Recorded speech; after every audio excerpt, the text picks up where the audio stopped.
Welcome back to the plenary. We hope you've enjoyed your sessions so far. And I wanted to make sure that when you go back to the expo, you can find the support form there.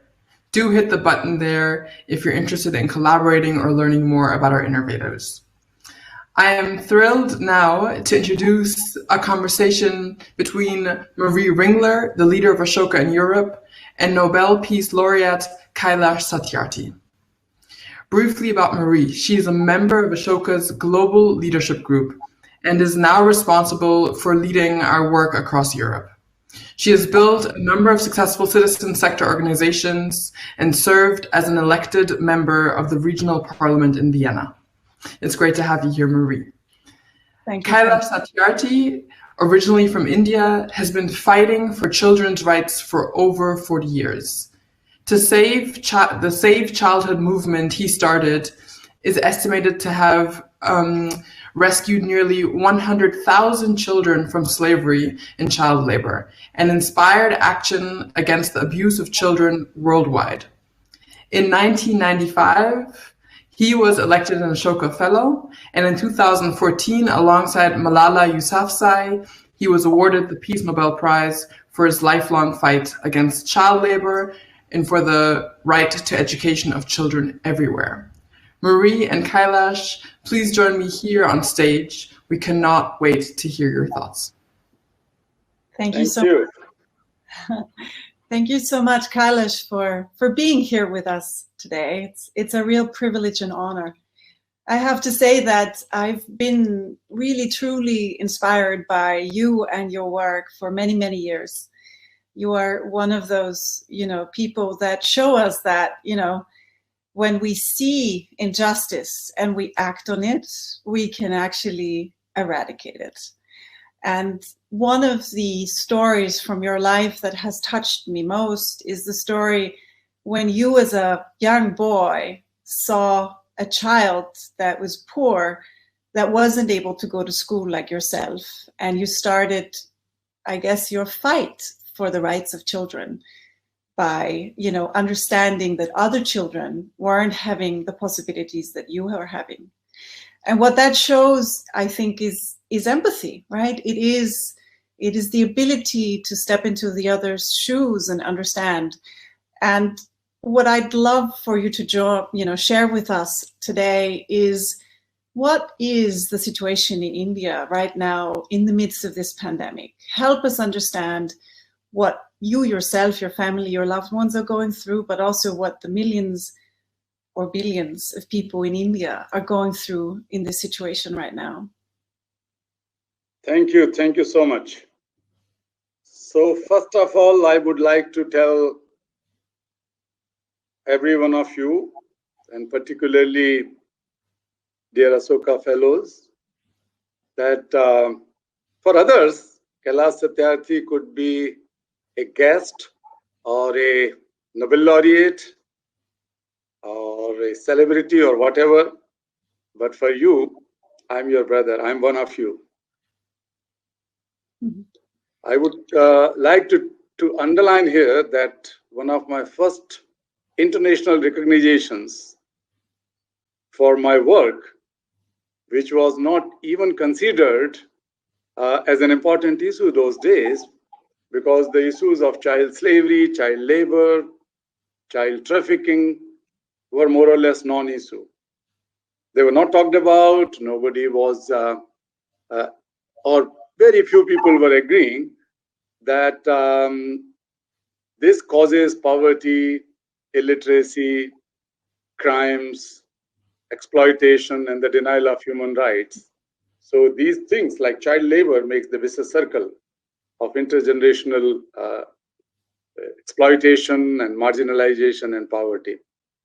But Ashoka was the one who acknowledged that this is an issue and someone who is fighting against it has to be one of our fellows.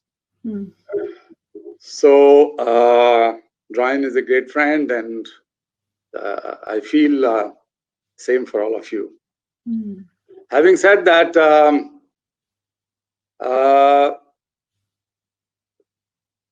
tell us a bit about the situation in India. I think it would be really interesting to hear.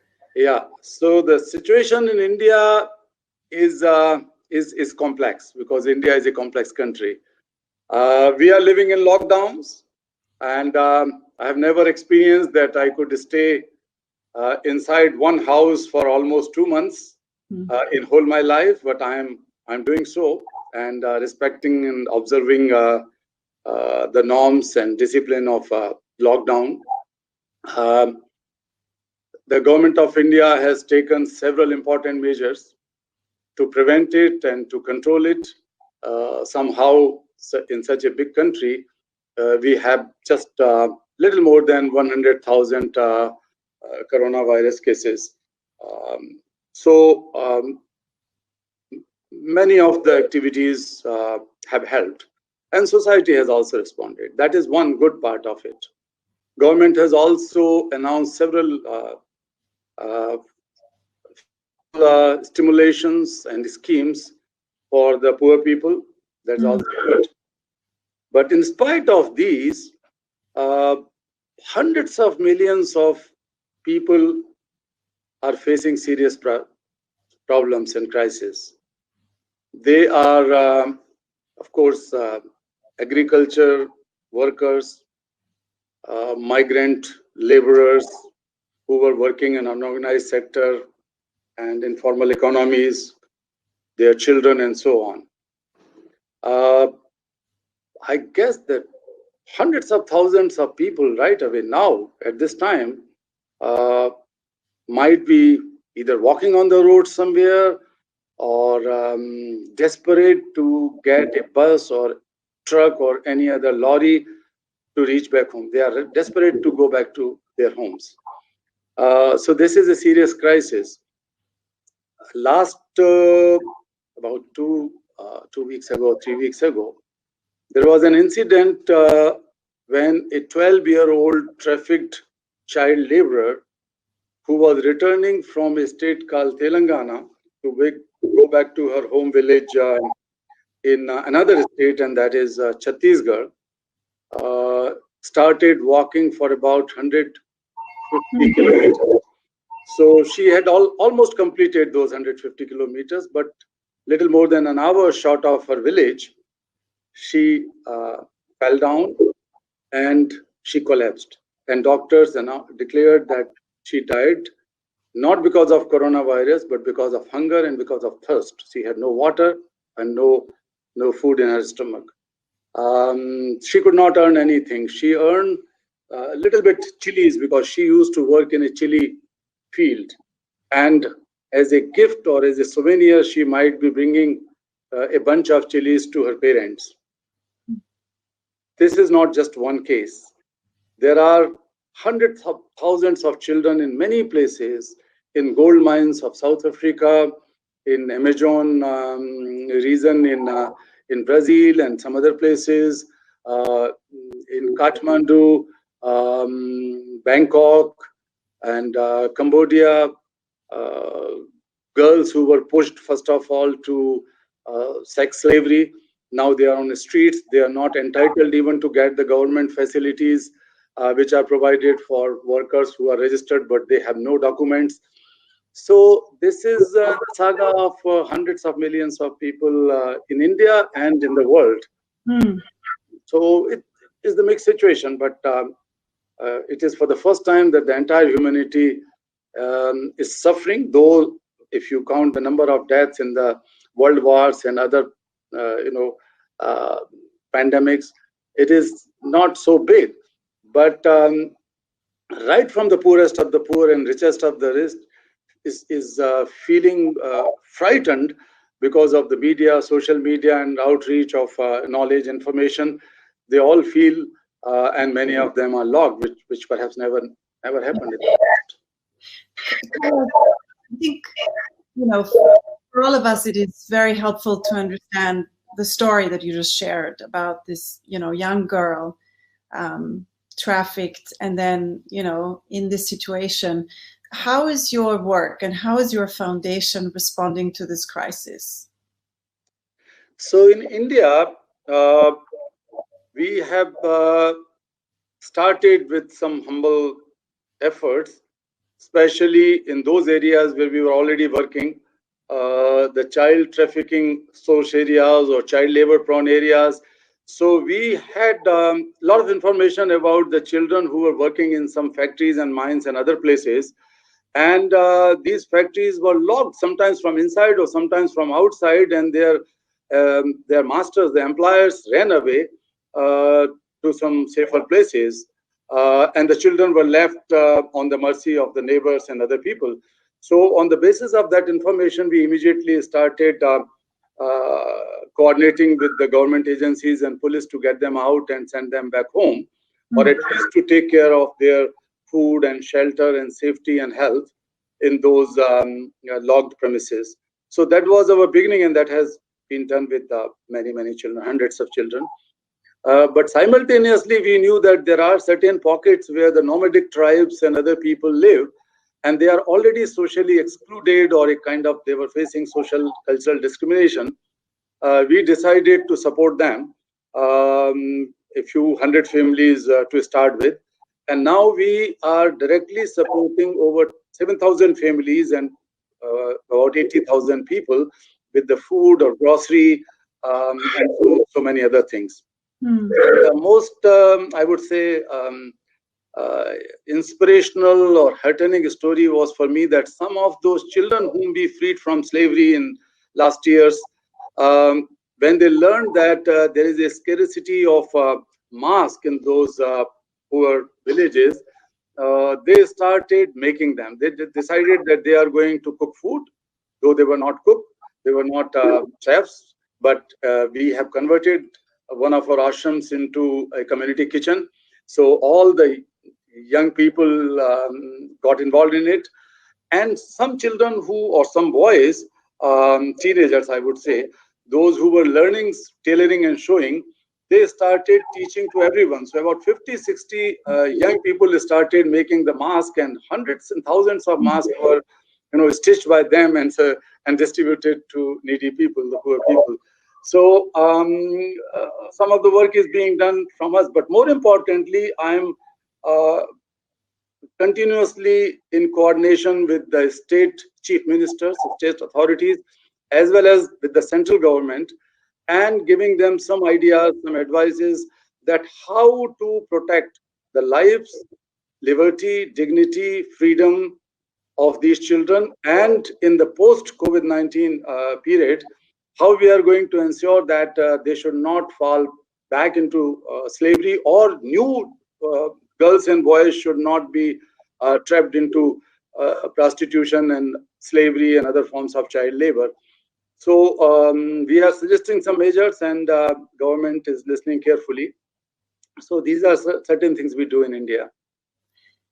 Kailash, you're such an experienced social entrepreneur, and you have decades of experience on how to protect vulnerable groups and vulnerable children in crisis. What would you say are the key insights, the key qualities that we as societies need to develop in order to protect these groups most effectively as we go forward? One of the things that I heard from you now is that the children that you have been working with and been able to save from bonded labor have themselves given back to society, so have themselves contributed back. But what do you see as the critical qualities and insights that we should draw? What are the lessons that we should draw for the future? I think we have to be resilient. We have to be hopeful. We have to believe in humanity, that each time when the humanity has gone through catastrophes and crises and wars, we emerged stronger and brighter than ever before. So since we are all facing the same agony, the same fear, and I strongly feel that fear is always not bad. The cumulative fear of so many people can build a foundation to find solutions to many of those problems, and can create some sort of protection and safety for future. So that fear could also be converted into compassion and action. How do we do that? help us. How do we transform our individual fear, our anxiety into that power? Yeah. So first of all, we should have that feeling that we are not alone in this crisis, and that is the connectivity. And we can now learn that no problem and no solution in the world can be seen and solved in isolation. We have to feel the interdependency and interconnectedness.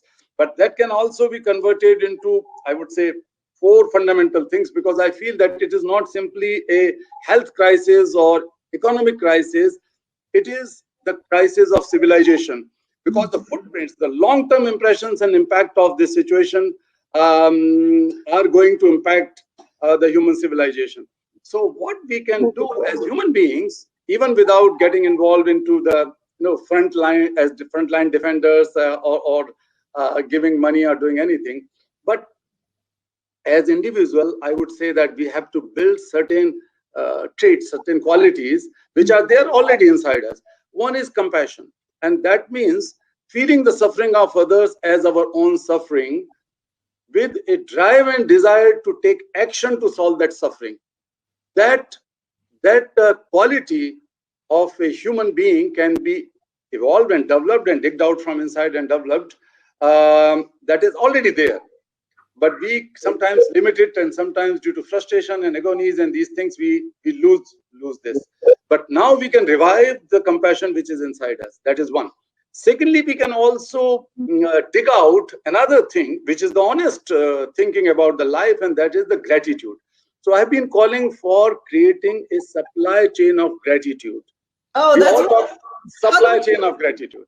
I call first of all the globalization of compassion, and because we have globalized everything and we are seeing the result now, good and bad both. So let us try out the globalization of compassion. My second thing is that we can begin with ourselves as an individual, and that is creating the supply chain of gratitude, not the supply chain of profit and loot and exploitation. And that is, I'm sitting here and talking to you, Marian, and you're also, I can see that you're in your bag there are books, bookshelves, and in the back I have a wall and a good roof, so we are safe. But I am feeling that I have to be thankful, I have to be grateful for all those nations, all those painters, the person who is responsible for light, electrician, plumber, someone who, there's a carpenter, and each one of them who has given me a safe house. It is not because of me. It is because of a long chain of gratitude. The people who did great work for me. I'm sitting here. When I was having my lunch a few hours ago, I can feel, and I feel that it is not the cook. I have to be grateful to my cook, but more grateful to the growers of my food materials, grains, wheat, milk, and everything, and their families, of course. They are not doing it alone. These agriculture workers' families had to pay the cost when their husbands or wives were growing these things, not for themselves, but for the life, to save the lives of millions of people like me. So I'm grateful to them. I'm wearing good clothes. So I'm grateful to my tailor, my designer, and my shopkeeper, and the transporter, and everyone. So I'm grateful to earth and sun and moon and light and water and everything. So supply chain of gratitude. We can develop that great quality in this despair and agony and depression. Then we feel connected with each other. So thank you for, so powerfully showing just how interconnected our worlds are, and how interconnected even in the small things our worlds are, right? And I just want to dig a little deeper and understand more. You were saying, we need compassion. We need to understand that, everything we do is on the shoulders of others who've made it possible for us to be here. What else is it that we as a humanity, now that we face this joint global experience, should learn and develop in terms of skills and maybe also our mindsets? Yeah, so we can also learn a deeper, weaving of responsibility. So we have to feel responsible to each other. Once we start feeling that doctors and nurses and health workers and frontline fighters of COVID-19 have to be, we have to be thankful to them. But that sense can also help in internalizing that sense of responsibility to each other, because their sense of responsibility is helping us. So we have to feel that sense of responsibility to others. But when I talk of gratitude, we also call for or compassion. We have to think of compassionate politics, compassionate economy, compassionate family, compassionate churches and temples and mosques. These values have to be inculcated or revived and strengthened in all walks of life. When I talk of compassionate economy, I am calling for prioritizing the last person of society now, as well as in the post-COVID-19 world. The last person are those children who are still facing slavery and trafficking and prostitution, who are indigenous children, indigenous people's children, or children with disabilities, war victims, or refugees, and so on. So one thing which I'm doing, and everybody can think of helping, and I know that Ashoka Fellows have brilliant mind. By this way, I am patting my back as well. So all of you can think much more deeper and much more wider for the betterment of society. So we have launched a campaign under two of the initiatives, I would say, which me and my colleagues have launched some years ago, and that is Laureates and Leaders for Children. So yesterday, in fact, day before yesterday in Indian time, yesterday Indian time, we have made an appeal to every single prime minister or president or head of the state to prioritize the issues of most marginalized people, and particularly children. 45 Nobel laureates, 20 former presidents or prime ministers, a few princes and prince, and 2 heads of United Nations agencies, ILO and UN Women, co-signed with me and my colleagues for this demand. But the concrete demand is that, which we are making to G20 countries, that G20 has announced a kind of 5 trillion plus COVID-19 response fund or emergency fund to mitigate or to respond to situation later on. What we are asking for concretely, that 20% of it, means 1 trillion has to go for safety, health, education, livelihood, for 20% most marginalized sections of the world, humanity. So the most marginalized should get $1 trillion. That $1 trillion is good enough to save at least 10 million lives. That 1 trillion money can help in funding health, education, water, and sanitation goals of Sustainable Development Goals. So that is justifiable. That 20% money should go to 20% last person of society. 80% can remain with those people who are well off, but those who need most are the marginalized people and vulnerable sections of society. Thank you, Kai. Again, showing how you are really focusing on those that need your support and our support most. And very artfully, masterfully using, and leveraging not only your brilliance, but also your ideas and your network for those that need it most. And I think this is a wonderful call to action for all of us to, focus on those that need support most and contribute in every way that each of us can. Kailash, thank you so much for this conversation. It's, been such an important, piece of the puzzle to understand better not only your own work, but also the situation of children and marginalized people across the world. And it was very important to us to bring in your voice. And thank you so much for making that time.